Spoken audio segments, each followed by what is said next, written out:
This is Daniel Cerone, writer of episode 714, Twamie Ullulaq. Say that fast 3 times. You're listening to the Blacklist Exposed on Golden Spiral Media.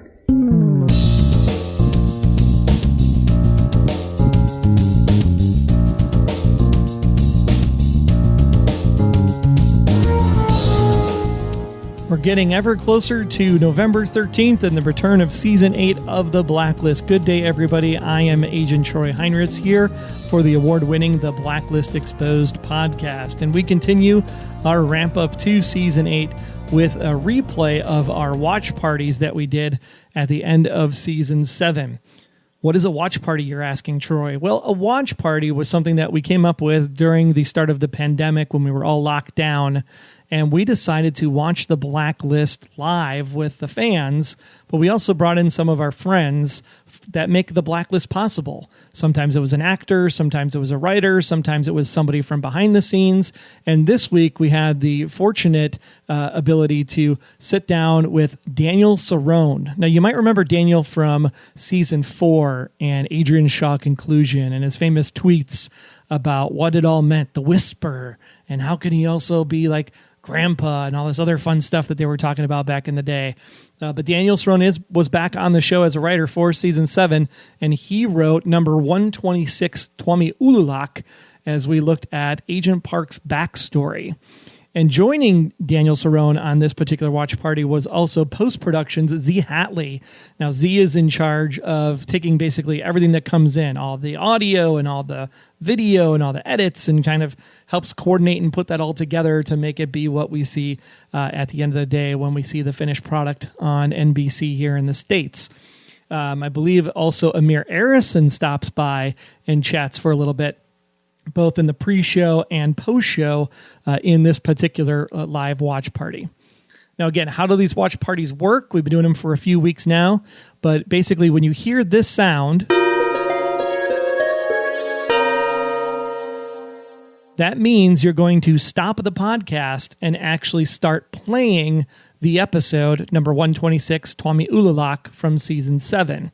You can do that on your DVD, your Blu-ray, your Netflix. Doesn't matter where you have the episode. We just want to make sure that you have the episode queued up and then also have the podcast in your ears at the same time. And then you're basically going to switch off. You're going to listen to the podcast for a little bit. You'll hear that tone, and then you'll go watch the show. And then when the show comes to that natural cut to black commercial break, you're going to come back to the podcast because Daniel and Zee and everybody else are going to chime in with like information and tidbits, a little insider scoop, if you will, for what happened in that particular scene in the middle of the Alaska version of the Bermuda Triangle. So you're going to want to check that out. Again, number 126, Twamie Ullulaq, with Daniel Cerone, Zee Hatley, Amir Arison, myself, and Aaron Peterson. Go ahead, take a listen to the watch party. And again, when you hear that magic tone, go ahead and start watching the episode as we gear up for the return of Season 8 on November 13th at 8 Eastern Pacific, 7 Central on NBC. So sit back, relax, and enjoy this watch party and interview for number 126, Twamie Ullulaq on The Blacklist.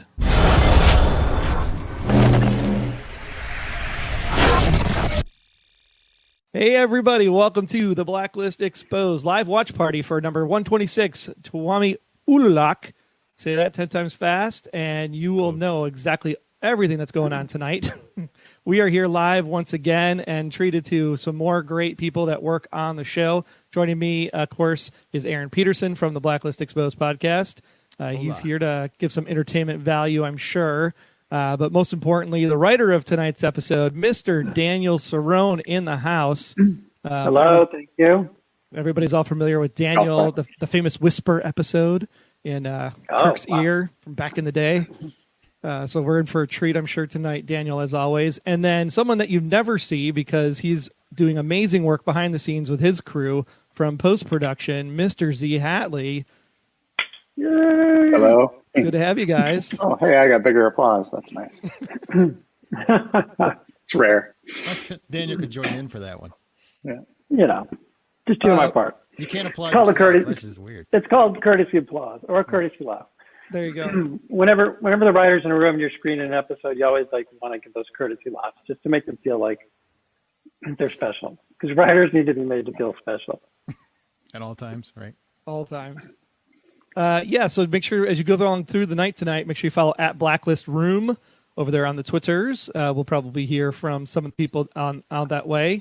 And then we'll also hear from Daniel over on his Twitter as he's obviously here throughout the course of the episode as well. Why don't we start with you, Zee, as Rory joins the party as well. Hey, Rory, how are you this evening? There we go. There you go. It usually helps. Because nobody gets to really see what happens in the background there, Zee, with the post-production. So why don't you give us a little bit about how did you get to work with the Blacklist? What happens in post? Tell us a little bit about the department. So I've been on the show since the pilot. I was post-production supervisor on the pilot. And in season 4, my boss left and I took her place. What was the question? Sorry. Yeah, what do you guys do there in post? What does post actually mean for the So I work with the editors, the VFX people, the sound mixers, the composer, the music supervisor. Basically, we're taking all the footage that they shoot in production and making it look and sound as good as possible. So basically you play with Legos all day. Yeah, basically. A lot of moving parts. Oh, hey, and then we got live from New York also joining us, one masked bandit, Mr. Amir Arison. Wow. Amir. I'm walking the dog before the episode. Very nice. How you doing, Amir? I have to turn my head sideways to see you. Oh, is that better? Yeah, you look fine. You're great. I think you look better this way, honestly. I am sorry I missed you guys last couple weeks. As you can tell, it's a little wild here in New York City. But all is well. And tonight's I just wanted to pipe in. Tonight is a very big Aram episode, so I thought I'd say hi. It's always good to have you, brother, and glad you're safe and glad everybody's doing well out there in NYC. Who's online? Who's here? I see. You've got Daniel Cerone. Hey, Amir. Wait, Daniel. Okay, Hey. real quick. You guys got to know, Daniel and I are in the same fantasy basketball league. So And bummed out right now. We had a week and change before our fantasy playoffs begin, and I was in the lead and he was third, and we were heading in strong into the playoffs with a lot of money on the line. And all the things going on with coronavirus, that's one of the biggest letdowns. I hope that doesn't sound shitty. Not at all. No. think so. You know what's weird about that, though, is I feel like it actually hit home when the NBA was the first to cancel games. I feel like that's when people realize, like, oh, this is happening. Exactly. Daniel, who else is online? You got Zee Hatley from Post. Where's Z? What? Oh my, Z! I never talked to Z in person. Nope. This Used to is be so some phone calls about scheduling ADR, and that's pretty much it. But I feel like I know you from the Twitter sphere. Yeah. Sorry about that. This is crazy. I never see Daniel and Z. This is great. I know. Yeah. It's good to talk. Reunion tour. How is New York? You're live in New York, obviously. You've got, which is I'm Right, going this through way. a lot right now. How is the environment where you're at? I'm in Williamsburg right now, and it's really, I know it's probably much scarier in the media because the hospitals are certainly overrun, and emergency rooms are bad spots to go, and the numbers are frightening, but really, it's fine. I'm fine. You walk the dog, grocery store and pharmacy, those three essential things are the only things I do to go outside, and I'm fortunate to have a nice window so I can see outside, and honestly it's lower foot traffic, but there are people on the streets. I would say about 50% are wearing masks, and people walk the dogs, go to the grocery store, and at night it's a ghost town. It's a ghost town at night, but honestly it's totally fine. I'm the one thing that kind of stresses me out is 911 now is a little overwhelmed in New York City, and also there's a few things like there's a mandate to not do CPR. So not all life. Is that right? Yeah, that's what I heard. And also if you have cardiac arrest, You are not to be brought to the hospital if they can't resuscitate you in the field. They are supposed to declare you dead. Oof. So those two, Raina, leave it. Raina found it. Raina, leave it. Raina, come on. Let's go home. Let's watch Blacklist. We're going to be late. Oh, shit. Raina, come on. We got to go home. We got to go. This is like one of those. So those, movies. when I heard those two things, I don't know how they're being enforced or whatever. That's when I was like, maybe I should go to Florida, where my family is. But for now, I'm okay. Just stay safe. Thank you. At the very least, don't have a heart attack right now. I'll try. What about my LA compatriots? How's it going there? Bravo. Same. It's pretty much a ghost town out there. The traffic noise is practically non-existent. A couple weeks ago, was watching TV with my wife at 11:30 at night, and there was a bird outside that was just like, "Everyone can hear me. I'm gonna make sure you do." And we went to bed at like 3 a.m, and it was still singing like crazy. And usually that would just be drowned out by this city noise. Wow. If I understand it, we have to start wearing masks mandatory after midnight tonight. Is that right? For the governor? If you go out in public, you're required to? As I understand it, I mean, there's so much news coming at us, it's hard to keep up, but pretty sure that's the latest. Wouldn't surprise me. Cuomo is going to start fining people $1,000 if they don't keep with the social distancing requirements. All these people I don't know. masks, We'll see. Man, the fetish market is going nuts. How's Chicago? These are all the big cities. It's quiet.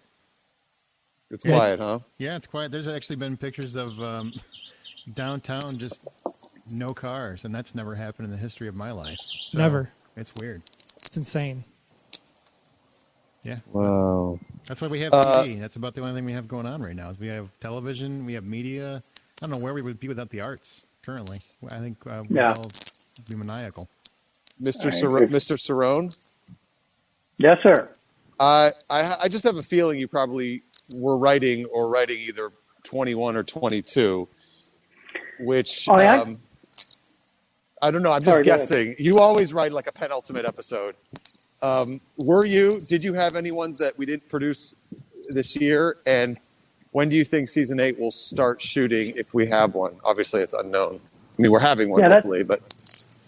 That's a great question. I actually wrote episode 20, and I believe it was the last episode that was written to completion, as you may or may not know. Well, you know. But, we shut down production prior to 19. In the middle of 19, right? Yeah. Middle of 19. I know. We probably can't say here. I know what's going on with that. I know. Yeah, it's going to be very interesting, Troy. Trying to work magic. You guys don't know what's going on with 719, right? Troy, Aaron? All we know is that Z is working hard. I've seen some trades try to say that it's going to be the last episode, and I've also seen that it's not definite yet. So I would guess not definite. Plan is underway to assemble a version of 19 using very special media. I'm not saying anything. Don't say anything because it can be iconic if this works. Do it with puppets. But no, I wrote 20. I can only, there are discussions. We're not 100%. We don't have a complete game plan yet. I anticipate seeing 20 in some form at the top of next season. But we also have to compress the storylines because we knew what our season finale was and we knew how we were opening next season. So I imagine there will be some compression of drama. I'm sad that we lost the shooting of 3.5 episodes. I'm so sad about that. Yeah. I mean, I'm sadder about the world, but I wish we could have 25 episodes next season or 26 or whatever. I feel like we're at a point. I think we should. It's okay to be upset that the things you were looking forward to aren't happening. I mean, yeah, situation, but I feel like when people say, "I'm sad I couldn't go on vacation," people chastise them. It's like, no, I'm sad I couldn't go. I don't know why nobody else can be sad. It's not the loss of income. It's I like our show. I don't want anyone to miss out on the storytelling, including me. Yeah. That's but I'm totally taking it in stride. I'm fine. I just want everybody to be safe, and I just don't know when our industry is going to start up again. I don't think it'll be mid-July. I think it might be fall. Come on, Raina. Yeah, it'll be interesting. It's like the writer's strike, but in a different way. Yeah. Yeah, no one's holding the reins on it. I've got to believe that thing, in terms of a writer's strike, I would hope that this would kill any discussion of a writer's strike. But we'll see. Daniel, you got to start writing an episode similar to what's going on now for next year, right? Do you think so? But I've thought about that. I have a feeling there's going to be zero appetite for any kind of pandemic storylines. I just think for a while they're done. I'm sure Amir doesn't want to have to. He doesn't want to have to go back into that yellow hazmat suit. You guys know what time it is, right? It's almost time for the show to start. It is. And just now getting home with Raina. Raina, let's go tweet. There you go. So what can Daniel? What can we expect for tonight's episode? What are we in for? This is the Agent Park episode, I think, and a very sad farewell. Well, no, I don't want. What are you talking about? What are you? Hold on, not jumping into anything. What's the? Agent Park came into our show with a very strong and mysterious backstory regarding what happened in Anchorage, Alaska. We've obviously seen that she has a bit of a violent streak, and all those storylines are going to come to a head in this episode, and we're going to learn a little bit more about who she is and where she came from, and a little more about Alaska. Guys, I have to jump off because I'm using my phone to tweet and talk to you. We're going to break here in a second because the show's starting, so don't worry about it. Well, thanks so much. Oh, look at that's Alaska. There you go. I see it. It is. We're there. All right. Well, we'll pop out here for about 6 minutes or so. Amir, thanks so much for stopping by. Zee, Daniel will be back in 6 minutes with Aaron, and you're listening to the Blacklist Exposed live watch party here on Facebook and YouTube. Let's watch Amir watch Blacklist. if I can, I'll try to bounce back on after. Okay. Sounds good.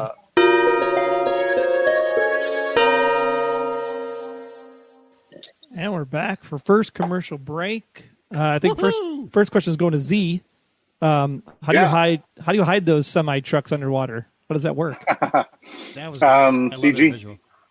It was actually pretty challenging to make it read and not look fake, because obviously they shot the water, and our VFX company put the containers down there, and if they were really under there, you probably wouldn't see much anything.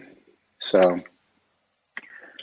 I will say we were supposed to, in the original conception of the storyline, those trucks were supposed to be under ice, and that was supposed to be a frozen lake because we are, after all, in Alaska. But New York did not cooperate the week that we thought we'd be so safe shooting our snow episode, our Alaska episode, but New York didn't cooperate, and so we had water instead of ice where the trucks were supposed to be under, where they were supposed to be clearing snow, and you see trucks buried under the ice, but we just didn't have that luxury, so turned into a watery grave instead. And Daniel, when you're breaking the story, what comes first, the triangle or the park storyline? It's a little plug and play. I would say the park storyline because we knew that we wanted to pay off. They were matched all along because we knew she had a backstory in Anchorage, Alaska, and there are just some three confluence events, a combination of that, a combination of the real, phenomenon of the Alaskan Triangle, where more people go missing in the United States than any other region. And then there's something third coming up called Operation Washtub Village, which you're going to learn more about. Yeah.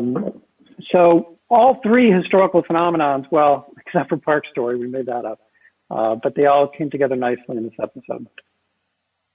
Do you find that you find more, satisfying when you're writing to have some kind of anchor point in reality versus having to completely make it fiction, Daniel? Or do you like having more fictional, you can go where you want to go?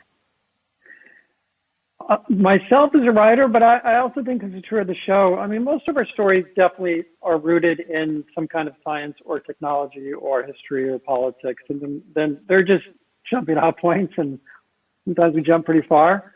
But it makes it easier, and it makes it feel more real when we can ground it in something authentic. Yeah, for me, usually when we do one of these things, I'll hear Alaska Triangle, and I'm like, that can't exist. And I'll look it up, and sure enough, like, it's a scary number of people that go missing up there. And I was actually in Alaska this last summer on our hiatus. I took my wife and our cats in my RV, and we drove all the way up there, up to the Arctic Circle. And so I've been through there, and it's kind of weird to think that many people go missing. There's not that many people up there. Far more than the Bermuda Triangle, by the way. Far more. Really? Like, exponentially more. If I could type faster, I might try to search that right now and look really smart, but I won't. I'm sure you've already done it. I'm sure. Yeah, but I don't remember it. At one point I did. I think it was in the script at one point. Yeah, it's like, ungodly number of people. Yeah, thousands or something, right? 500 to 1,000 a year. It's crazy. I think All right. 16,000. Yeah. Yeah. Well, I think we're coming back here for Act 2. Again, live from the Blacklist Exposed with Daniel Cerone, Zee Hatley from post-production. We'll be back here in about 6 to 8 minutes. Stay tuned. We'll be right back.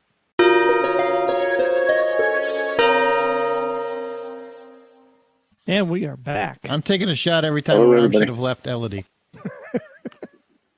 Oh, my gosh. Oh, that's so funny. Why don't you break down the funeral home scene there for us, Daniel, a bit? Like, how much of that do you have to write, and how much of that is Amir just kind of like the whole, like, ooh, sorry, ma'am? Like, how does that all come to play?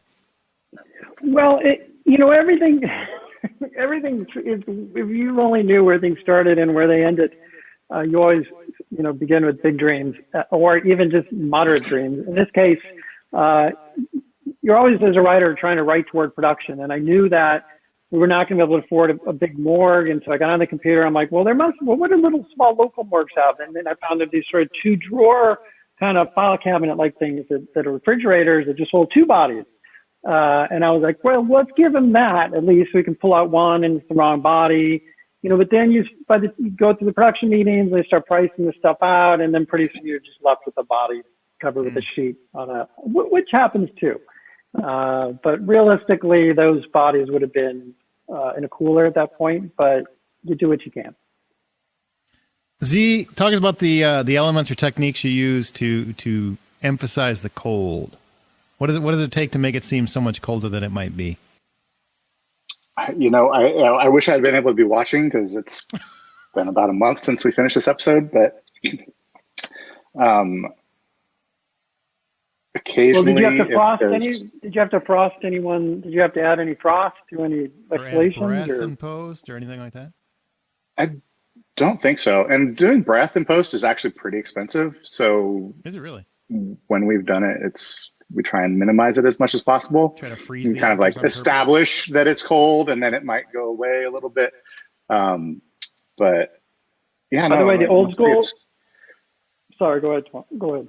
I was gonna say mostly it's them acting cold, and then just the color temperature, like the color timing. We just make it more blue, and that helps feel colder. A little desaturated, a little blue. The old school version of that is my wife used to do soap operas, and they would suck on ice cubes for, like in between takes. So by the time they were speaking, there'd at least be some form of condensation. Oh, that's great. I haven't even heard of that. Tell Amir. Do you get actors overacting it? Like, oh, I'm so cold. And then yeah, exactly. Pretty much. I mean, it doesn't help with the breath, though. I mean, that's always, and you can't eat dry ice, I'm assuming. So maybe, is there you always could like tubes or something that they could actually do practical effects in order to make that happen? Or do you try to do it more in post because it's more dangerous for the actors? Probably more in post, but we don't really get there so much. It's like, they're safe, Troy. Don't worry about it. It's not like when people have to vomit and you get a rig that spews from the side of their face. So they don't I'll never write that episode. They don't always just chew on a tablet or something or spew out something. Sometimes it's just that hose that comes from the side and they just shoot it from the side. Yeah.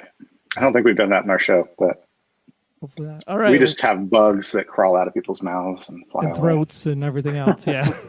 So nice. All right. Red's going to Italy, so we'll take a look and see what's happening here, and we'll be back with. All right. Well, Daniel will tell us all about it when we come back right after the break. Again, just stay tuned. We'll be here in about 6-8 minutes.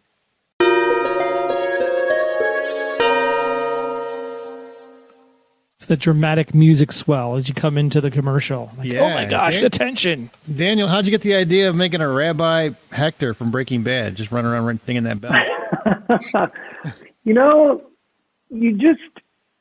funny because it's just one of the moments you can just have fun on the show, because Aram had to get this chemistry done and to get this test, and it was and we knew that Aram likes bikes, and you just start thinking in your head, what's the kind of the most surreal imagery you can find? I'm like, well, what if it's a Hasidic Jew and he's got a big, rides a cruiser bike with a basket? And initially we called him the chemist, but then somebody pointed out, like back in season 1 or 2, that we already had a chemist, and then you go to your thesaurus and you're like, he's the apothecary. I think we ended up with the druggist.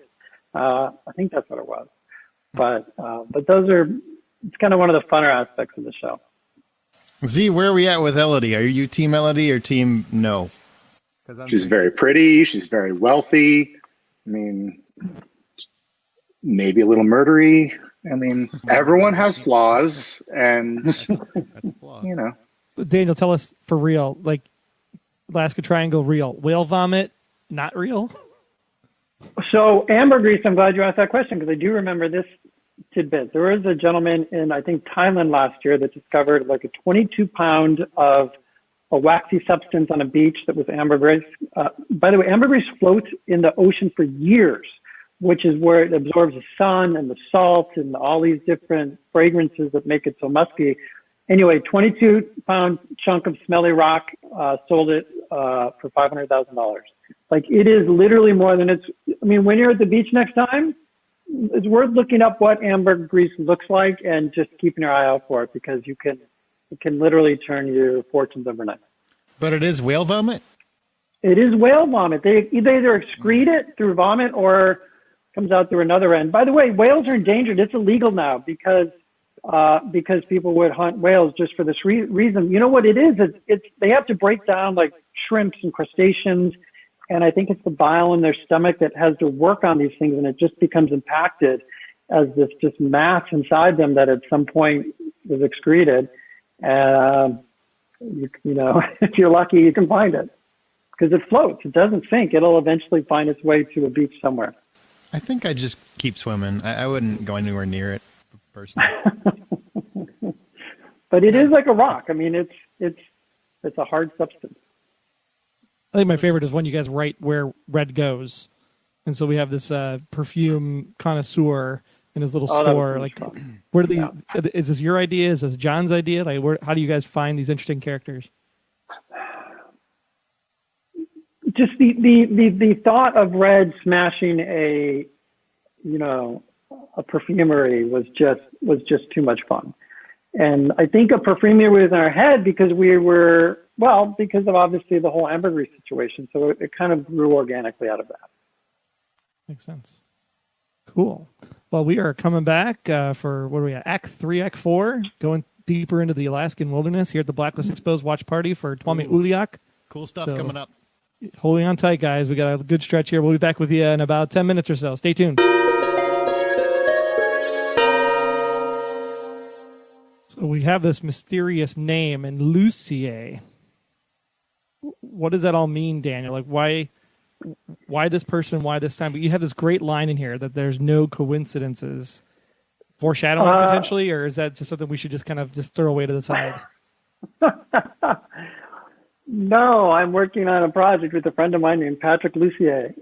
And I know that you're not supposed to name characters after real people, but it is just a last name, and he is a friend. And, but it wasn't even a tribute to him. It was literally just you're sitting there and you're trying to come up with a good name, and you immediately start, going through your Rolodex in your head, and that was there. Now, Twamie Ullulaq, on the other hand, was a much different situation.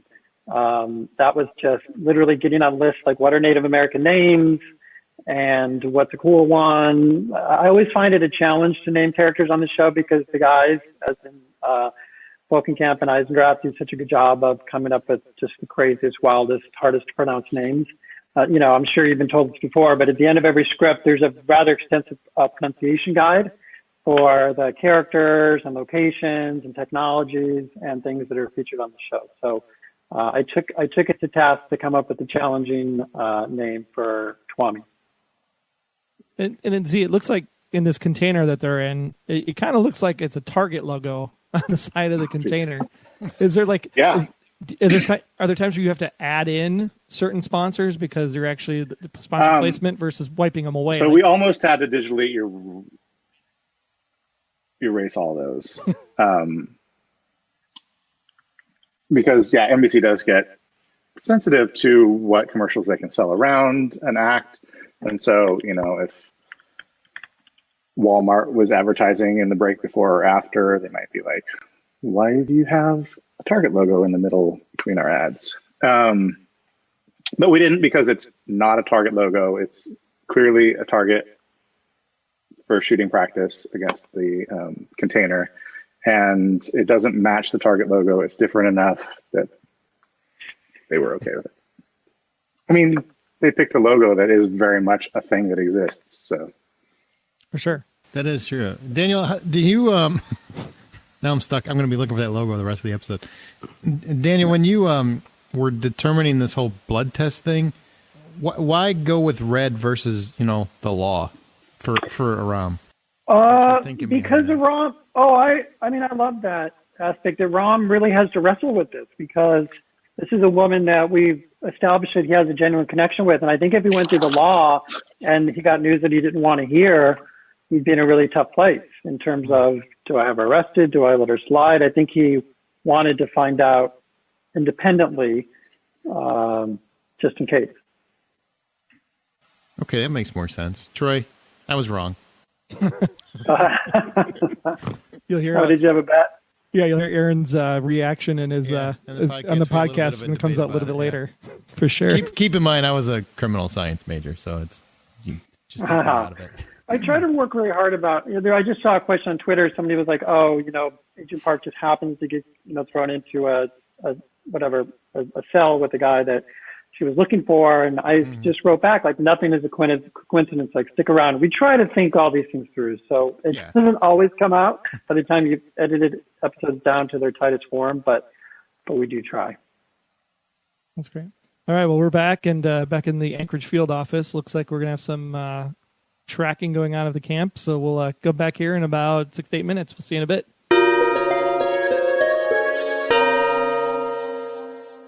Well, that was a twist. Didn't see him shooting the FBI, the bad guys there. Wonder how Park's going to feel about that, Daniel. Well, we tried to give him just the slightest bit of redemption.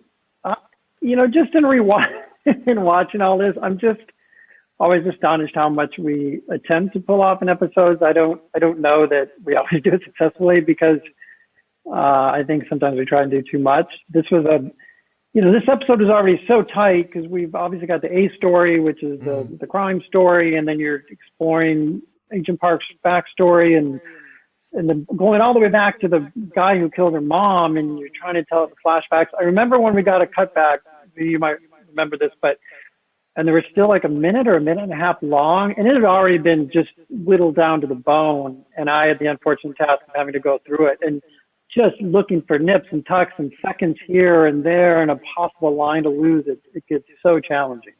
Because you always have to get it to length. And then that process goes through you, Daniel, first, and then it goes to Zee, and then Zee has to, or do you guys have to reshoot anything to make that happen, or? No, just the edit came out. Well, Zee, go ahead. I was going to say, usually the editors take a bunch of time out. Usually our episodes come in between 5 and 19 minutes too long. So the editors do a lot to condense everything as much as possible without losing dialogue. And the Johns are really protective about the emotional beats and stuff like that. Sometimes they'd rather skip story stuff so they can have that moment between Red and Liz. So the editors will condense it as much as possible, get the dialogue snappy, try and get it as far as possible. Then the Johns will take passes, but so often it's hard for them to kill their babies, and then it'll get passed to like the writer of the episode, be like, all right, we're not finding it, so kill it. Did you guys do anything in post to enhance the gunfire? Yeah, those are all pretty much VFX. When we do, because like a muzzle flash is actually a really quick thing. Mm-hmm. So sometimes we catch them, sometimes we don't. We always have to budget for VFX to put them on the gun so that we can see something's happening. But if it's ever caught on camera, we're so happy because it always looks cooler. So I think most of these, the camera just wasn't catching them, so they're all VFX. The explosions were all real, except for the first one, which was a much more sparkly, because it was like right behind the actor, so it kind of looked like a little firework went off. So we added all the smoke and stuff there and the dirt flying up on that first explosion, but the rest of them were all practical. And then Daniel, maybe you could tell a little bit about the difference between telling in the story versus showing in the story, because we get a lot of good information from Lucier, but then you also show the mother in that sequence as well. Yeah, no, that was tough too. We talked about that exactly. I mean, look, the less exposition that you can, drop out, and the more that you can just allow people to see it and experience it for themselves. It's just a more elegant way to do it. In network television, we don't have that luxury as in streaming shows where you can just have scenes go on and on. I see we're back here, so I should probably step out. But anyway, yeah. No worries. Yeah, we'll pick it up. Final act coming up, guys. Hold on tight. Lots of good stuff still coming yet this episode. Stay tuned. We'll see you in about 8 to 10.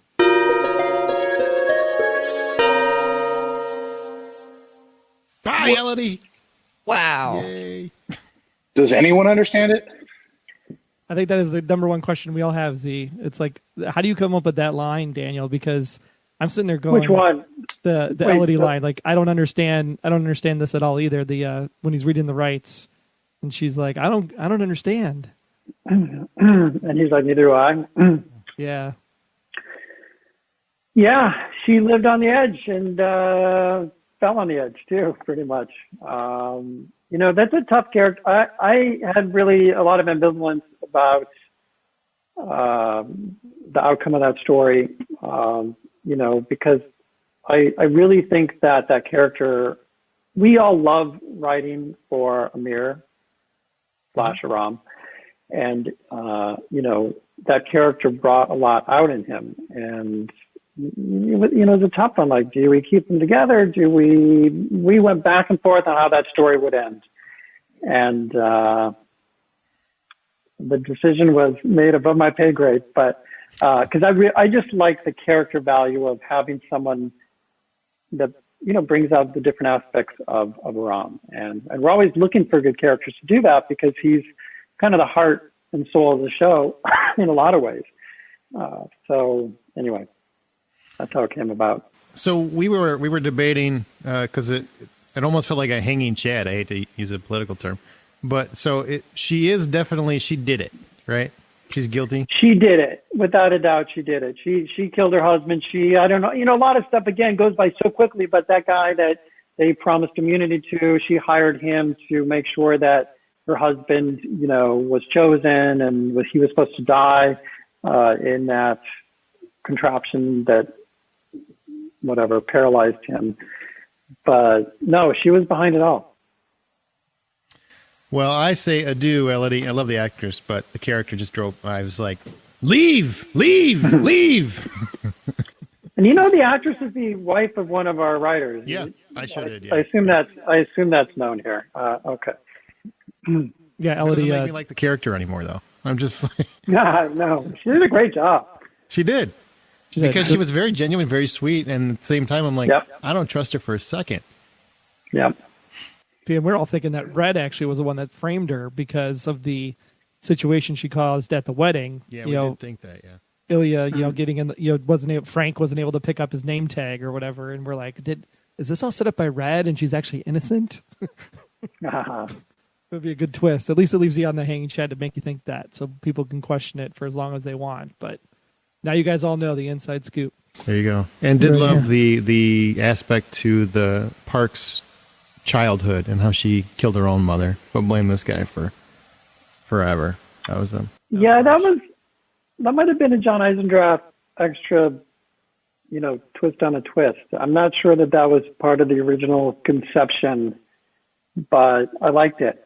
I liked him pushing that story even further and deeper.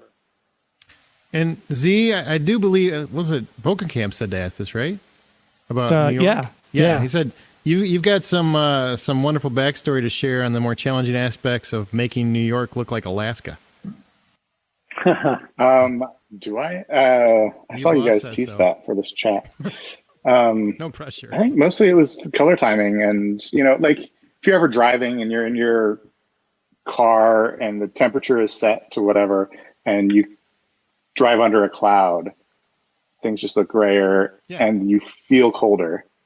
So a lot of that is just the color timing, like I said before, making things bluer, making things grayer, which our colorist, David Waters, is great at.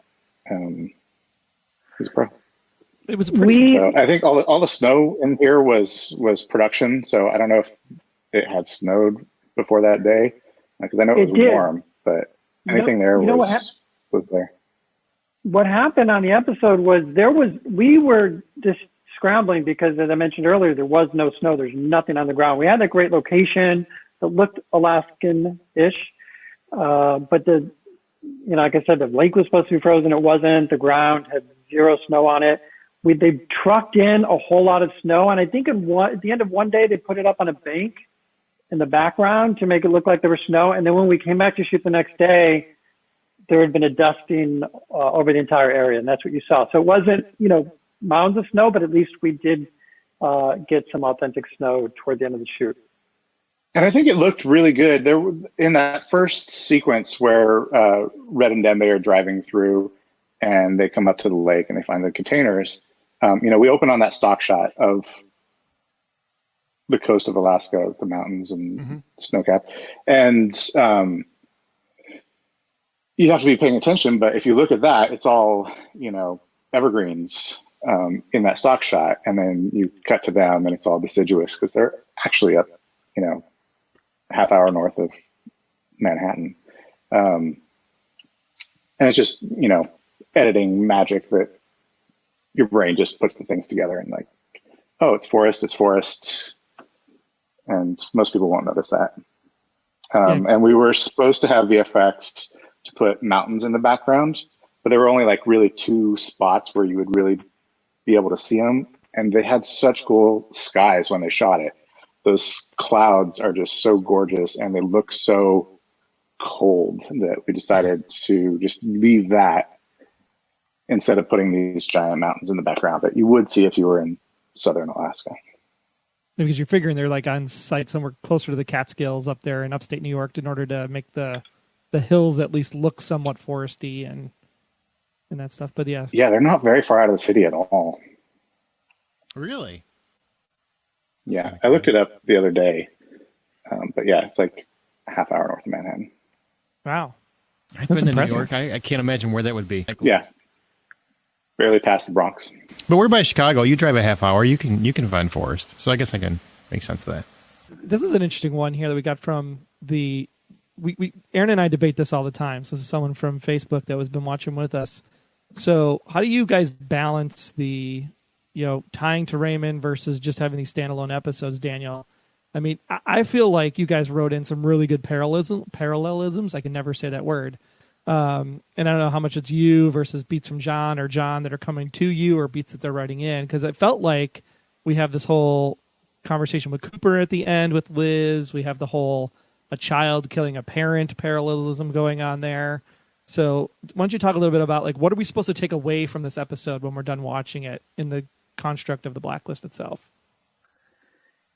I think in the larger sense of where the Blacklist is going, yeah, you're right. There were many similarities in terms of Park's background and losing a mother and being somewhat orphaned and having that ache inside her. It was very similar to Liz. I mean, we knew that from the beginning, and that was one of the reasons that I think Liz kind of took her under her arm or under her wing. So whenever you can have those situations, it's nice because there's a lot of resonance. So when Cooper talks to Park, or when Red does, we see echoes of Liz's relationship, and I think it keeps us in that that same geography. But I think the main takeaway here is really just to get to know Park better. I mean, it's funny. I was reading some tweets that people are like, wow, I really like her now. Like they just we never got into her at all, other than seeing this somewhat violent streak. So hopefully we peel back a layer and just made her, feel like more of the family. I like Park a lot. I like her since she kicked Frankie's butt. So. Yeah, she beat the hell out of Frankie. That was great. Yeah. Yeah, that was fun. I love that. Right? Yeah, because I probably represented a lot of the fans because I was that way when she first appeared on this. I'm like, we got rid of Mojan to add another like, what's going on? Like, why do we need another person on the show? And she's like the new kid. But yeah, after this episode, I'm like, Park all the way. Totally bought in and interested to see how she helps Park Donald, hopefully, in a future Shame episode. on you for being so late, Troy. And you may have noticed there was a little bit of feathering feeding in of, speaking of Donald, in a future episode. There were some unwanted phone calls from his brother, and that is, what episode is that, Zee? Is that, is it 18? Interesting question. We did a little reshuffle, but yeah, it's episode 18. But it'll air before episode 17. So that is a standalone wrestler episode, very much like this one. Actually, much more standalone because there are extensive flashbacks into wrestler's past with his brother. So, really, yep. Look, it's a fine line on the show. Funny, I went to get a new SIM card for my cell phone a couple of weeks ago, and I walked into whatever it was, the AT&T store, and I don't know how it came up, but a couple of saleswomen, I mentioned I wrote for the Blacklist, and they were like, oh my God, and they were so excited, but then they were just like, can you just tell us what the hell is going on? Like, because people I think sometimes it's easy to get lost because we're so serialized, and, it's a fine line between serialization and weekly storytelling, and I think we lean very heavy on the serialized side. Sometimes I wish we'd slow it down a little bit more, because then you could really kind of live in some of the moments and enjoy them more. But that's not this show, man. It's just a freight train. Well, I mean, if you want to answer everything right now, we can just totally. We're game. Answers are coming. That's all I'll say. Oh, that's good. And Zee, with the visual effects, it's always good when you guys can say, I pulled this off, right? No one will ever notice that this was a visual effect. Like, is there one moment in this episode for you that you're like, nailed that? And is there another moment where you're like, wow, we really screwed the pooch on that one?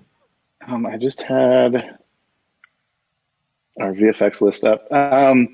No, I think that this episode, we didn't have much. There's things that are like really mundane that we do, and we try and make those slip through. I think we do, out of all the shows that I watch, I think we do a pretty good job with our driving scenes, because those cars are all with green screens behind them. And I think for the most part, we do those pretty well. And we do those every episode. There's always people driving and talking on their phones. They wouldn't have anything to do otherwise, right? Yeah. It stands in shadows, and that's exactly another bit of fun. Secretly comes out of the forest out of nowhere. Yeah. And then I'm trying to think of other. I think that we did a pretty good job making those containers read under the water and look like they were under the water. I love that shot. That was a great shot. Mm-hmm. Yeah. And like the first, because it's in there twice, and the first time it's a little more subtle and like, what's Red looking at? And the second time you're like, shit, they're there.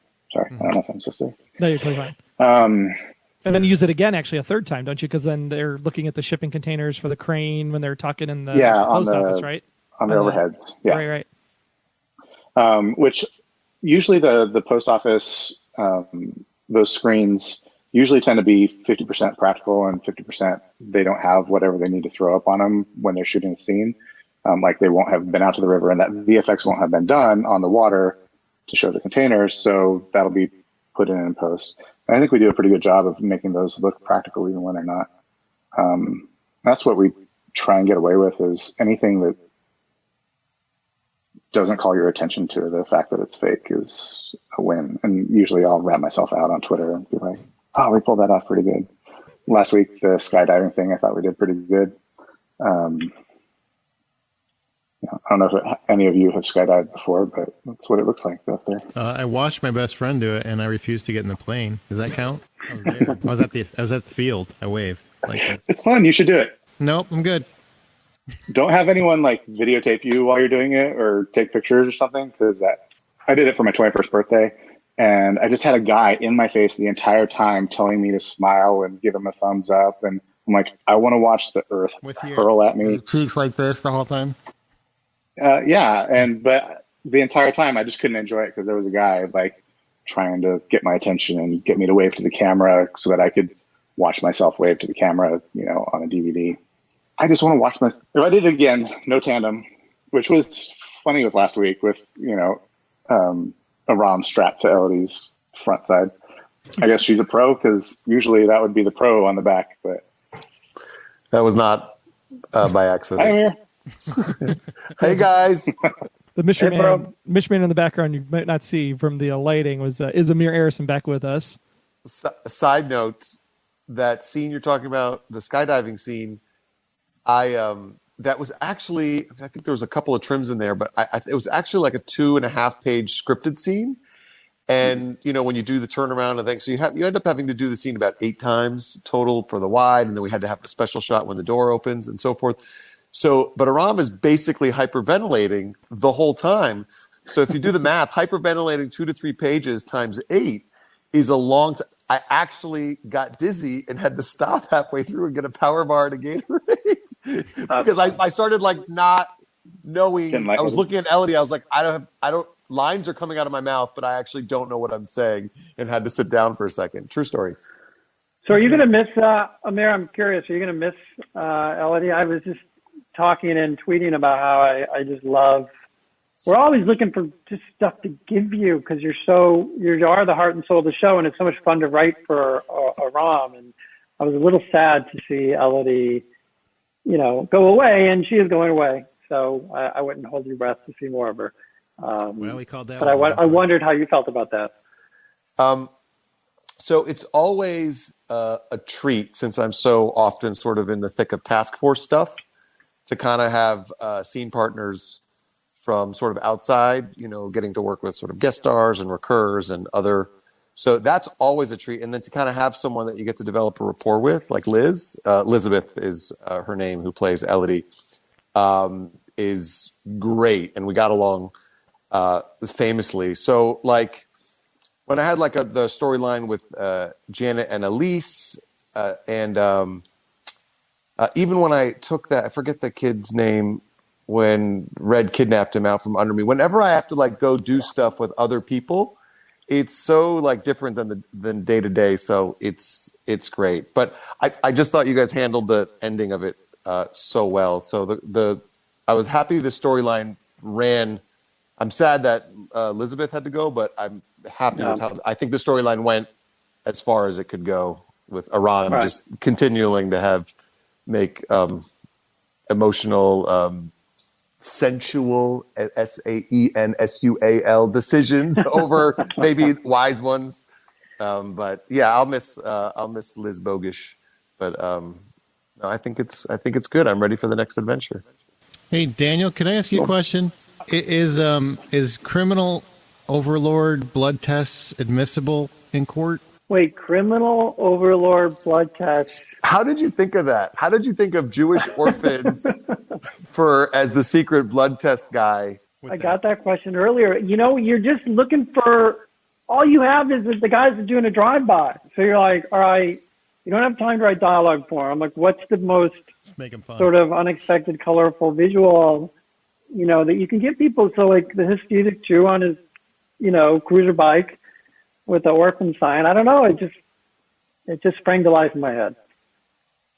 Well, it's great because it ties into the whole character of Aram too, with the whole cycling and the bicycle, and it gives you that throwback for the fans. And then you get Bokenkamp thrown in his Nebraska plug in there too for the Cowboy Trail, and great all around. I think he had a line. I think Red had a line where it says, "Well, I know you love something about biking," which might not have gotten trimmed out of that speech where he. No, I think it was in there. No, it was in there. It was. I'm sorry. Yeah. It tapers off because then Elodie walks up, so you got to cut off. You cut off on the call really quick. So I don't know if anybody caught that, but that trail's in Nebraska. It's an actual thing. The cutoff played a lot better than because when you do those scenes, James is not there. I'm reading it with script supervisor. That played a lot better than I thought it would. It played so much better than I was able to do with script supervisor. James Spader has some skills. Probably the testament to Zee, right? That's you guys in post, making sure that blends and bleeds the right way in order for that to actually be like you would actually hear it.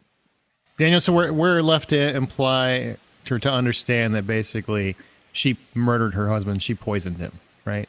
Yeah, I mean, again, things fly by so quickly, but yes, she did. But she both tried to get him killed originally. That the plan with traps didn't quite with the trap. Yeah. And then when it didn't do the job, she wanted to finish the job. And I think the irony is that she really loved Aram and had a great relationship with him and wanted to keep. She was like this fever dream for him, and she wanted to keep living it with him, and it just wasn't a reality for him. But yeah, she had to finish the job so she could just have the money and stop babysitting and pretending, and it didn't work out.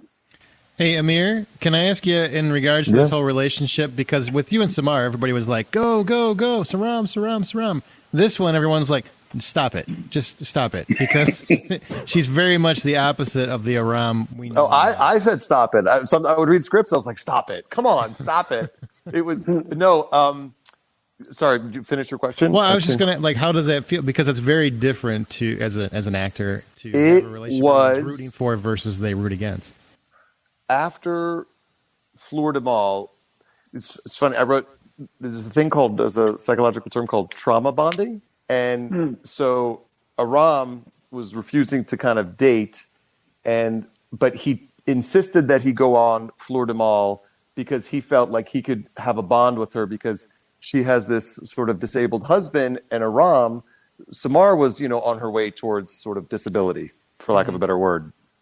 And so he inserted himself because he kind of felt like he could, I don't know, maybe make up for sort of, if you want to go deep down to what I was thinking back then, like make up for his failings towards Samar by helping this woman as she's dealing with something similar that he went through. And then, of course, Fleur de Mal happens, and it's action, and then she gives him a kiss, which was unexpected, and he suddenly feels something, and when you're rescuing something, it bonds you to them, and she looked good, and they're in fancy outfits, and it's Bond and Mrs. Bond. And so from there, Cooper had a scene. He had a scene with Cooper at the end. He goes, I think she weirdly enjoyed this. And he goes, it's harder to feel. I forget exactly what he said, but it was that scene with Cooper that said, you know what?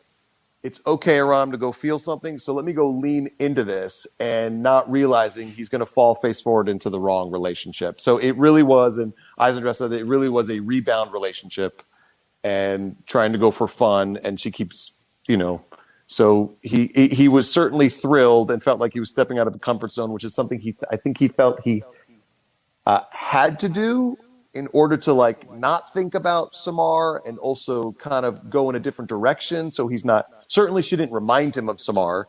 So those are some of the things that I would kind of try to figure out, which helped me sort of make sort of fun yet inappropriate and maybe bad decision making. The thing that it was once it started affecting my work, and when Aram sort of realized he's entangled in something potentially illegal, that was like, okay, absolutely not, game over. Even being late to work from skydiving, when Coop's like, duly noted, he makes it. I have a little sort of wink smile with Liz. I remember being like, okay, now I'm starting to feel bad a little bit, and the tide is shifting. But those are the thoughts behind that, and it all springs from Fleur de Mal to the Cooper conversation, and on and on and on. And fan reaction has been strong. Strong. They were mad. Yeah, that's what I thought. Maybe it'll be like the Star Trek where the first movie was not so good, and Khan was great, and then the third movie not so good. So you had Quack Quack Bitch, and then you have Samar that everyone loves, and then you have. It was I think it was too. I think it's because I remember it was the third episode that Florida Ball cast. I said, "This is too soon." Like this is like, I didn't think anything like that would happen for a season, and then it made perfect sense because too soon is wrong, and that's why it was actually fun to play. Yeah, too soon is when you rebound and. We've all been there, right? Make bad choices. And Daniel's already got like the next girlfriend written in the back of his head now.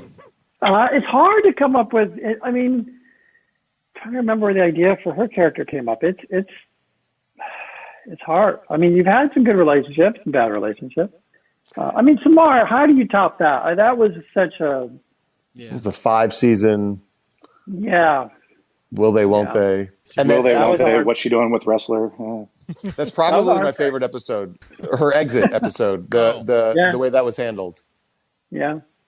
No, it's painful. Least favorite when her and Wrestler got together. Yeah. Favorite when no, not least favorite. That was actually really fun to play too. Whenever it's like when fans are mad, that usually is associated with challenging acting choices. Because you're not doing necessarily what everybody thinks you should or want to do. And there's a part of you has to kind of go down a rabbit hole. So I always think sort of the most exciting acting is when you take a character and put them in circumstances out of their comfort zone. Some of my favorite stuff James does is when he's like losing. Like if he's behind a step or Liz is really in true danger, or when he thought he lost her in season 3, like he was just...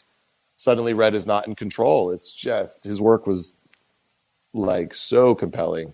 That reminds me, Daniel, a lot of people try to match and ship every freaking character on TV shows they can think of. But Liz and Wrestler are a big one in the fandom. Is that one that's ever even gets considered or talked about? You don't have to answer that if you don't want to, but I don't know how to answer that question without jamming myself. Then don't. Keep asking that question. Keep asking that question. Okay. Because it's a relative one. Hey, see, there's an answer without an answer. I like it. There you go. You never know. Keep those dreams alive. Daniel can act. Yep. He's actually becoming his inner Bokenkamp there. I don't know. How does he handle that shit? I don't know. Keep watching. Pretty much what he says, right? Well, my biggest mistake has always been with social media and these kind of things is I don't have a filter and that's whatever comes to my mind. So I will be diplomatic, but I will also say, keep watching. Well, give Park more fight scenes because I like her crazy eyes. I think that really... I know. The tough thing about that, though, is that was the one that was supposed to it certainly explain why she had that temper. I mean, the whole idea behind this entire exercise was for Red to help her catch her white whale, so to speak, because she was too much of a wild card with that temper. And he needed her to deal with her shit so she could be, valuable to the team and valuable to him. He needed to trust her. So I don't think she'd go off without cause, but maybe we can give her cause. And literally a connection right there between catching her white whale and the whale vomit. Didn't even notice it. Yeah, there you go. Good one. Right. I have a question for Zee. Zee, how many incarnations of the episode do you receive? And how back and forth are you with editors, the Johns, the director, graphics, sound? I'm a little less hands-on now than I was when I was number 2 in the department, because then you're like all the logistics is that position. But like I get all the script revisions that come out, so I'm seeing all the ways that it could go, and then you guys shoot, and then I see the director's cut, I see the producer's cuts, I see studio network cut, which is all mostly truncating everything because we shoot, like I said before, like 5 to 19 minutes more than we need per episode, which minutes. Like is an act or 4. Like there's often a lot of extra material that just gets truncated. It can get a little confusing because when things come out, there's so many variations, so many ripple effect. Yeah, and so like early on, when people would ask me on Twitter, like, what happened when this happened, da da da, and I'm like, I don't know. I have 8 different versions in my head of how that scene played out, and I don't remember where it landed. And so a lot of times, the fans on Twitter will know more than I do because I've just seen so many iterations that it gets a little fuzzy, and especially after 7 years, like. The first couple of seasons, I could tell you, oh, this thing happened in episode 3 of season 2. And now it's like, there was some time in the last 7 years where we had a helicopter, and I don't remember where. Yeah. Is it like one of the things that changed was the wrestler and Samar thing, because in the scripts, it kept going back and forth. It was going to be Aram, and then it went to wrestler. It came from, I remember it was a network. Bruce, I heard Bruce called and said, no. If we let them get together too soon, then where do you go? We could play this out for a long time. I heard that was a network note from Bruce. Maybe it's probably. I kept reading it and I was like, yeah, go Aram. And then it would change again. And I'd be like, God, yeah. Like, just like the fans, I'm just like, no, why would she? And then, I got a lot of calls. I got a lot of calls. And you played the heartbroken, like, so well. And then I was like, I'm with you. I was reading that script and I know how it should have gone, but. I don't know. I'm kind of happy for Wrestler too at the same time. I mean, good for you. Wasn't like, sorry, Aram, you can wait. She's not ready yet. She's still exploring her options. She was not ready yet. And then he went out with Elise. So right? there you go. No, what is it? Zee, and maybe for Daniel too. Also, like when we have an episode that goes over 19 minutes, and it has to get, and if it's an episode you wrote, maybe you're really passionate about, Daniel, so like, or Zee, like, and it goes from 19, and you got to whittle it down. Is it a process of heartbreak? Oh, I just we talked about this earlier, but because. It's not 19, is it? What's the finish? The longest that we've been over is like 19. Like we've had 19 extra minutes on like the editor's set. Usually it's 5 or 7 to 9. We'll hit 12 semi-regularly, but yeah, 19 is like it's a lot of time. I don't think it happens as much, as it used to, perhaps. Although, correct me if I'm wrong, but I this one was hard because the editor, I don't remember who the editor was, but had been through it several times, and it was still like a minute and 15 seconds over, and I, Bokenkamp threw it on my desk and was like, we need to lose another minute. And you're just like, oh. One of the heartbreaks for me was I was responding to a tweet too, where it was like, I really love this episode, but like that great speech at the beginning with Red and the Nordic princess, it's like one thing I miss about the show is those speeches. Like it feels like we don't have the speeches anymore. And I had a very nice half a page speech from Spader on ambergris, and then it just got cut down to about 2 lines because of timing. I mean, you write these big, beautiful soliloquies or monologues or whatever you call them, and then your episode's 8 minutes long. You got to start cutting somewhere. Oh, that's got to be disappointing. You're like, I'm going to have Spader say these words. No, I'm not. That's Spader and Amir. That's the fun thing. It's like you just, you get excited about stuff you write and wanting to see it come to life. And so, sometimes you're disappointed. And then sometimes the actors mess it up a lot, like Amir. He does it a lot. He screws it. The first time like a joke was cut, I got very like,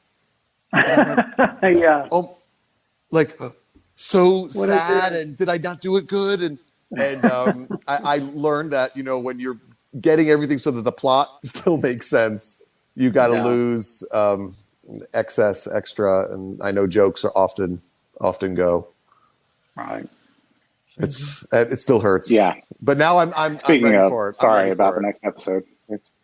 Oh wait, what? They're coming for the spoilers. No spoilers. So excuse me, guys. It is 6:30 LA time, and my family's waved me in for dinner a couple times, so I do need to run. Can I just say before you go, thank you for Constantine. That's all I want to say. Oh, yeah. Yeah. I feel like I knew you were going to say that. I love it. I wanted to punch somebody in the face when that went goodbye. Wait, hold on. One thing.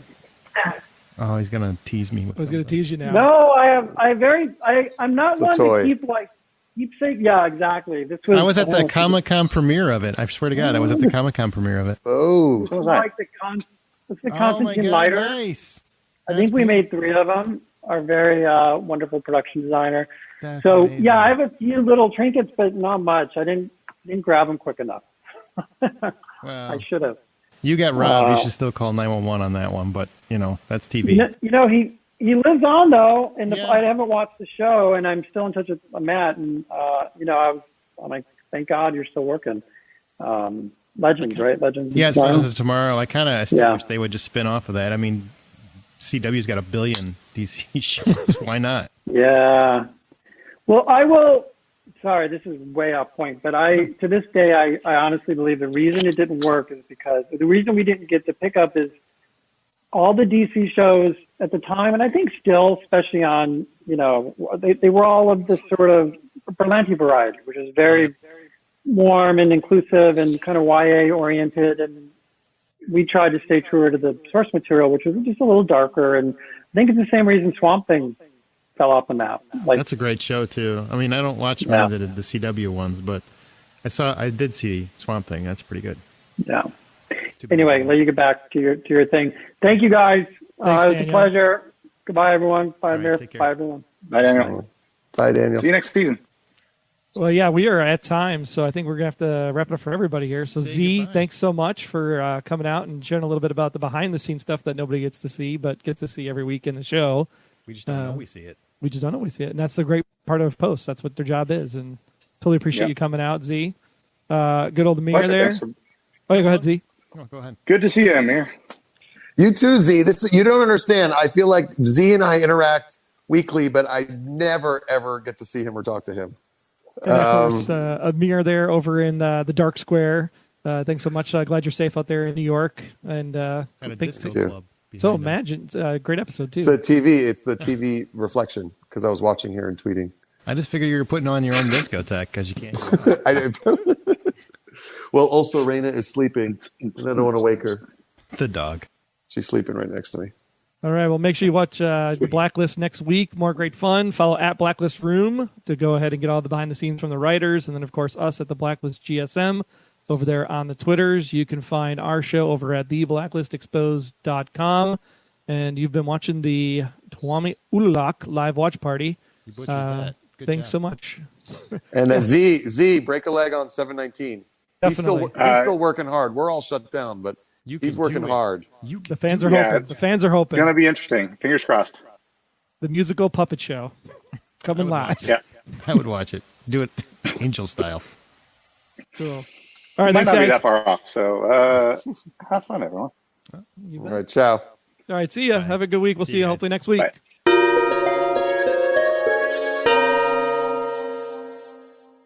Great time talking to Daniel and to Zee and to Amir and just seeing kind of what the experience is like out there in New York City for Amir. That was really an interesting perspective of the early days of the pandemic.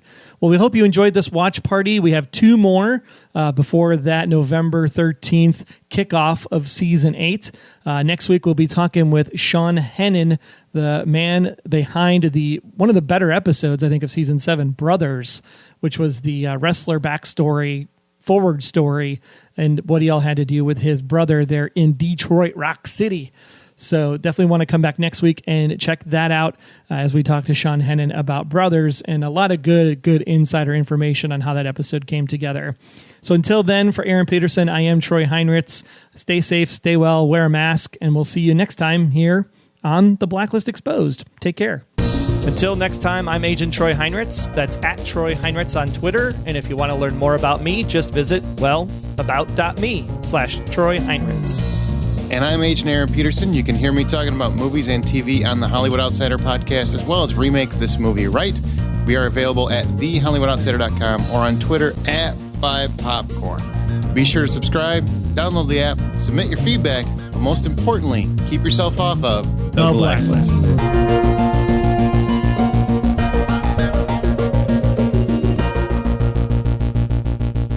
The Blacklist Exposed is a Golden Spiral Media production. Find more of our great podcasts at goldenspiralmedia.com/podcasts.